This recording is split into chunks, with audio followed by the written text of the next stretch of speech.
Hey friends, how are you? Welcome back to my another tutorial. Now you want to boost your productivity in Google Sheets? In this video I will show you how to open two Google Sheets side by side. Whether you are comparing data, copying information between files, or working with multiple sheets at the same time, this simple trick will save your time and make your workflow much smoother, especially for work, schools, or business tasks. So let's get started. Firstly, you have to open your sheets. Now you want to open two Google Sheets side by side. Click this plus icon.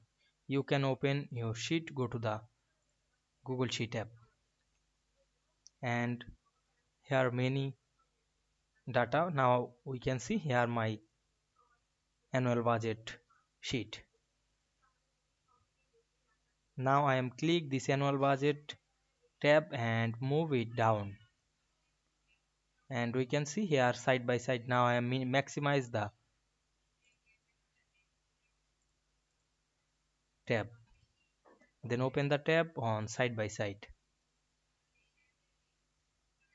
Now we can see we open two Google Sheets tab side by side very easily.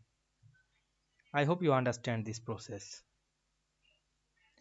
If you find this tutorial helpful, make sure to like the video, comment your question, and subscribe for more Google Sheets tip from Backspace. Thank you.